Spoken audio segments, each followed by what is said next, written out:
Very good morning everyone, namaste. Once again welcome back to my channel love you zindagi. सर्दियों का मौसम चल रहा है। वैसे तो इस साल 2024 में उतनी सर्दी पड़ नहीं रही है, पता नहीं क्यों, बट ये मौसम भी अच्छा है, इंजॉय करने में मज़ा आता है। मुझे जो एकदम कड़ाके की ठंड पड़ती है वो सीज़न बहुत ही अच्छा लगता है और पसंद है। थोड़ा सा गर्माहट के लिए आप कई कई बार सोचते हो चाय पी लो, कई बार सोचते हो कॉफ़ी पी लो, गर्मा गर्म सूप बना लो या कुछ गर्मा गर्म खाने में बना लो। खाने से याद आया कि क्यों ना झटपट से बनने वाला एक कंप्लीट मील तैयार किया जाए लव यू जिंदगी के चैनल में। पाव आपको मंगाना है मार्केट से और भाजी हम बनाने वाले हैं कुकर में। जी हाँ, तो देर किस बात की है, जल्दी से आ जाए लव यू जिंदगी के किचन में और बनाना शुरू करते हैं। सबसे पहले आप कुकर चढ़ा दीजिए गैस पे और गैस को लो टू मीडियम फ्लेम में ऑन कर लीजिए। और हमेशा याद रखिएगा कुकर में आपके कोई भी पानी ड्रॉप ना हो। अगर आप बिगनर हैं, नहीं तो उसके छींटे आपके मुंह पे पड़ सकते हैं और आपके फेस को डैमेज कर सकते हैं। अब ले लेते हैं हम रिफाइंड ऑयल 2 से 3 चम्मच। मुझे काफ़ी समय हो गया है खाना बनाते हुए, तो मुझे अंदाज़ा है कि कितना खाने में या किस रेसिपी में तेल या बटर या घी लगेगा, तो उस हिसाब से मैंने डाल लिया है। पर आपको याद रखना है कि 2 से 3 चम्मच डालना है। अब आप डालिए जीरा 1 चम्मच, जैसे ही तेल गर्म होता है। और साथ में डाल लीजिए ये लहसुन की कलियां 4 से 5। एक बड़ा साइज आप अनियन ले लीजिए, उसको रफली चॉप कर लीजिए, वो डाल दीजिए अच्छी तरह से धो के छील के, और किसी भी साइज में काट लीजिए चलेगा। आजकल मार्केट में फ्रेश हल्दी आने लगी है, तो हल्दी की गांठ डाली है, मैंने गांठ डाली है। साथ में 3 से 4 हरी मिर्च डाला है और 3 बड़े बड़े हाइब्रिड टमाटर डाले हैं। इन सारी चीज़ों को अच्छी तरह से धो के ही आप कुकिंग में इस्तेमाल कीजिए अगर आप बिगनर हैं। और इनको थोड़ा अच्छी तरह से सौटे होने देते हैं। ये क्विक 1 पॉट आपकी भाजी रेसिपी है। जी हाँ, कोई मचमच नहीं है। एक मीडियम साइज मैंने डाल लिया बीटरूट धो के छीलने के बाद, और एक बड़ा गाजर डाला है छील के मोटे मोटे चंक्स में काट लीजिए। साथ में 5 से 6 मशरूम लिए हैं। यहाँ पे है 3 मीडियम साइज आलू, अच्छी तरह से धो के छील के मोटे मोटे पीसेस में, किसी भी पीसेस साइज के पीसेस में काट लीजिए, क्योंकि हमें इनको ब्लेंड करना है। और साथ में 250 ग्राम के आसपास ले लिया है कद्दू। जी हाँ, सर्दियाँ एक ऐसा सीजन होता है जिसमें कि भर भर के आपको फ्रेश और ताज़ी वेजिटेबल खाने को मिलती हैं। और अगर आप मेरी तरह माँ हैं तो आपका बस चले तो सारे सीजनल वेजिटेबल उस सीजन के आप अपने बच्चों को रोज़ ही खिलाएं, उनकी हेल्थ और सेहत बनाने के लिए। तो उसी हिसाब से मैंने भी माँ का दिल रखते हुए सारे जितने भी पॉसिबल वेजिटेबल्स मुझे याद में घर में थे वो इस्तेमाल कर लिए। 1 कटोरा मैंने मीडियम साइज डाला है हरा मटर। नमक गया स्वाद अनुसार, गया यहाँ पे धनिया पाउडर 2 चम्मच, जीरा पाउडर गया है 1 चम्मच, और अभी मैंने सबसे पहले डाल दिया था इसमें गरम मसाला भी 1 चम्मच। सारी चीज़ों को अच्छी तरह से मिलाइए।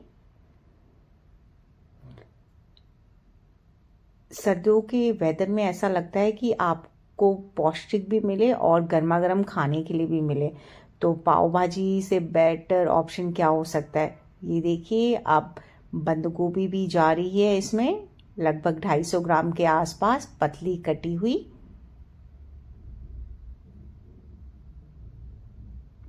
पानी डालिए आवश्यकता अनुसार, आपको कितना चाहिए। लगभग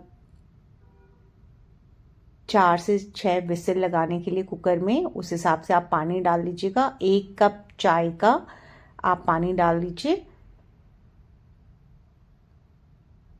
और आप नीचे से अच्छी तरह से स्पैटुला से चलाने के बाद चेक करने के बाद सब्जियों को, नहीं तो क्या होता है कि कई बार सब्जियां चिपक जाती हैं अगर आप उनको हिलाए नहीं, तो लगभग 6 अच्छी वाली विसिल आने दीजिएगा कुकर में, लो टू मीडियम फ्लेम में। ये नहीं कि हाई कर दीजिएगा इतनी जल्दी और मच मत मचाइएगा कुकिंग करते वक्त, हमेशा याद रखिए, क्योंकि हमें अपनी सारी वेजिटेबल्स को अच्छी तरह से सॉफ्ट और मुलायम करना है, गलाना है, पकाना है। 1 पॉट रेसिपी है, इसका मतलब ये नहीं कि फटाफट बना के खाना बनाने का झंझट ही अपने सर से निकाल दिया।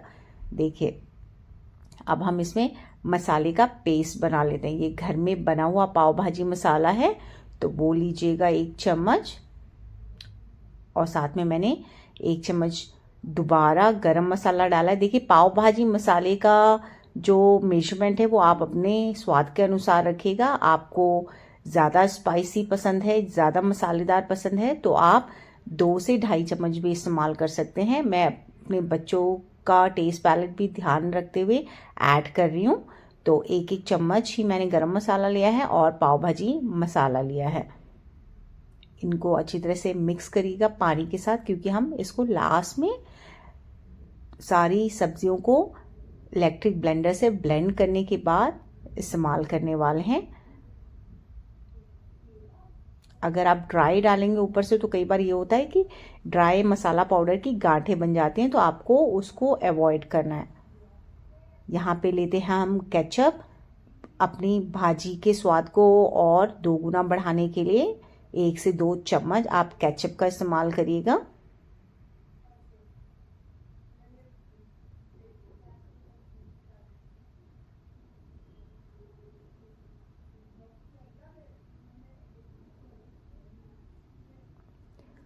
साइड में कुकर भी चढ़ा हुआ है, कुकर में विसिल का भी जब तक आप वेट कर रहे हैं तब तक आप साइड बाय साइड ये प्रिपरेशन कर लीजिएगा।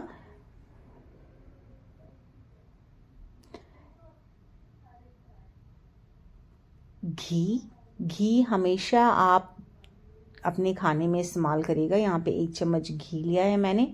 घी का फ़ायदा ये होता है कि ये सुपर नेचुरल इंग्रेडिएंट है और ये हमारे जॉइंट्स के ग्रीसिंग में बहुत हेल्प करता है। नहीं तो आपने अक्सर सुना होगा अपनी दादी नानी या मम्मी पापा से कि वो कंप्लेन करते हैं कि चटक चटक आवाज़ आती है हमारे नीज से, एल्बोज से, राइट, और बैठने उठने में प्रॉब्लम होती है। उस प्रॉब्लम को लॉन्ग लाइफ के लिए, स्मूथ रनिंग के लिए आप हमेशा याद रखिएगा कि घी का इस्तेमाल हमें एटलीस्ट 1 टेबलस्पून डेली अपने मील कंजम्पशन में करना ही करना है। देखिए विसल भी आना शुरू हो गई है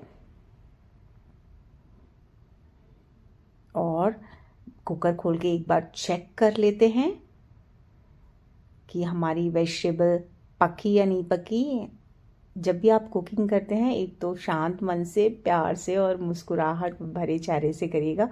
कितना भी सिंपल से सिंपल या शाही डिश आप बनाने की कोशिश कर रहे हैं वो अच्छी ही बनेगी। ये देखिए बीटरूट काटने की कोशिश की मैंने, बीटरूट नहीं कटा और मैंने 4 विसल में ही कुकर खोल दिया था। तो याद रखिएगा, हमेशा एक्सपर्ट की मानिएगा। 6 विसल का मतलब 6 विसल ही होती है। कुछ वेजिटेबल ऐसे होते हैं जिनको पकने और गलने में टाइम लगता है, जैसे कि उनमें से एक है बीटरूट।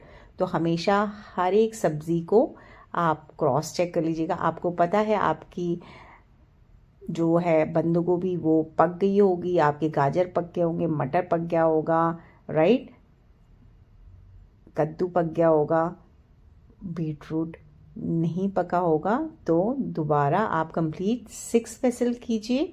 अब 6 विसल होने के बाद मैंने कुकर दोबारा खोल लिया है और अब बीटरूट टेस्टिंग की बारी है। हमेशा आप अगर नाइफ आसपास है तो नाइफ से उसको बीच से कट करके देखिएगा, नहीं तो स्पून ले लीजिएगा। देखिए कट हो गया है, यानी कि हमारी सब्ज़ी डन है, पक गई है सारी चीज़ें जो भी हमने इसमें इस्तेमाल की थी अपनी भाजी को बनाने के लिए। साइड में ले लीजिए इलेक्ट्रिक ब्लेंडर। इलेक्ट्रिक ब्लेंडर की बेस्ट क्वालिटी यही है कि आपको अपनी रेसिपी का ठंडा होने का वेट नहीं करना पड़ता।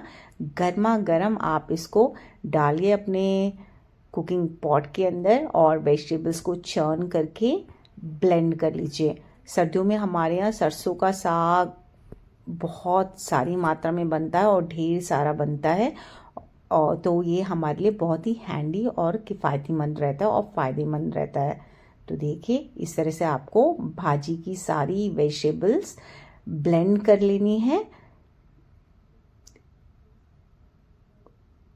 दरदरा कर लेना है। और भाजी का सबसे बड़ा फ़ायदा यही होता है कि बच्चों को पता भी नहीं चलता है कि इसके अंदर कौन कौन सी वेजिटेबल गई हैं, उनकी मनपसंद वेजिटेबल है या नहीं है, या वो वेजिटेबल मम्मा ने डाली है जो उनको पसंद भी नहीं है, और खाना खाते वक्त या वो वेजिटेबल खाते वक्त वो लंबी सी नाक निचोड़ लेते हैं, क्योंकि भाजी तो हर किसी की फेवरेट होती है और हर किसी को पसंद है। अब यहाँ पे जो आपने मसाला पाउडर बनाया था गरम मसाला का और पाव भाजी का, वो डाल देना है।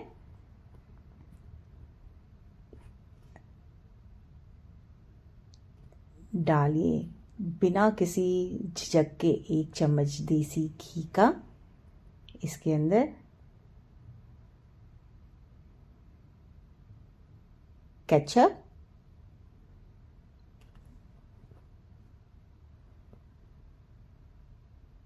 अच्छी तरह से सारी चीज़ों को अंदर डालिए। देखने में ही कितना अच्छा लग रहा है कुकर के अंदर का टेक्सचर। और यहाँ गया बटर। यहाँ देखिए माँ का दिल आते हुए मैं जितना मैंने बटर निकाला था लगभग 4 चम्मच उसको साइड में रखते हुए अभी मैंने सोचा कि नहीं 2 चम्मच ही डालते हैं, काफ़ी होगा, क्योंकि मैं भी अपने वेट को लेके या अपनी फैमिली के वेट को लेके थोड़ा कॉन्शियस रहती हूँ। और 2 चम्मच साइड में किया, 2 चम्मच गया इसके अंदर। पर मुझे पता है दिल कहाँ मानेगा, क्योंकि कभी काल ही आप ये रेसिपी बनाते हैं तो इसका जो स्ट्रीट वाला स्वाद है वो घर पे भी उतना ही ज़बरदस्त और मस्त आना चाहिए। केचप के बोल में थोड़ा सा पानी लिया मैंने और थोड़ा पानी डाला। मुझे लगा कि भाजी थोड़ी सी गाढ़ी लग रही है ज़्यादा, तो इसमें थोड़ा पानी करते हैं। वो जो बाज़ार में हमें थोड़ी हल्की हल्की सी पतली सी दिखती है ना, वो वाला। आप देखिए ये मेरा कटोरा भी घूम गया। उसने कहा पहले क्यों नहीं डाला, जब पता था। हाँ पहले ही डाल देती तो मैं घूमता नहीं यार। टल्लम टुल्ला करने की जगह रेसिपी का स्वाद बरकरार रखना था। तो यहाँ पे टोटल 4 चम्मच मैंने डाल दिए हैं बटर के, अमूल बटर। और इन सारी चीज़ों को हमें लो टू मीडियम फ्लेम में लगभग 1.5 से 2 मिनट मिक्स होने देना है, पकने देना है। ये देखिए कितना ग्लॉसी टेक्सचर आ गया है आपकी भाजी के ऊपर, और आपकी 1 पॉट भाजी बिना मचमच के, बिना झुक के बन के तैयार हो गई है। टेस्टिंग हमेशा ज़रूरी है। जी हाँ, हमेशा सर्व करने से पहले या खाना टेबल में लगाने से पहले या अपनी कुकिंग डन करने से पहले हमेशा सबसे पहले एज अ बेस्ट शेफ़ आप 1 चम्मच टेस्ट ज़रूर करके देखेंगे सारी इंग्रेडिएंट्स की क्वांटिटी, मात्रा, टेस्ट, फ्लेवर, फ्रेगरेंस। उसके बाद ही आप अपनी कुकिंग को डन करेंगे। निकाल लेते हैं इसको सर्विंग बोल पे। और यहाँ पे ढेर सारा फ्रेश हरी धनिया मैंने ऑलरेडी धो के चॉप करके रख लिया है। बिना हरी धनिया के गार्निशिंग के हमारी इंडियन कुकिंग की सर्विंग कंप्लीट होती ही नहीं है। तो कर लीजिए ढेर सारी धनिया से गार्निश। और देखिए हमारा 1 पॉट विंटर में ऑल टाइम फेवरेट, कुकिंग का कोई झंझट ही नहीं। बनाइए, गर्मा गर्म खाइए और दूसरों को भी खिलाइए। चलिए अब जब आप पाव बना रहे हैं तो पाव को आपको कैसे बनाना है वो देख लीजिए। तवा करिए गरम, उसमें लगाइए आप बटर और स्प्रिंकल करिए पाव भाजी मसाला गरम तवे के ऊपर। थोड़ी सी डालिए इसमें चॉप धनिया हरी। अपने पाव को लीजिए और दोनों तरफ से इसको अच्छी तरह से बटर और इस मसाले में गरम कर लीजिए, सौटे कर लीजिए। उसके बाद देखिए जब आप ये पाव भाजी की प्लेटिंग तैयार करके अपने फैमिली मेम्बर्स को, अपने बच्चों को सर्व करेंगे ना, पक्का 100% गारंटी है उनको स्ट्रीट पाव भाजी का टेस्ट आएगा ही आएगा।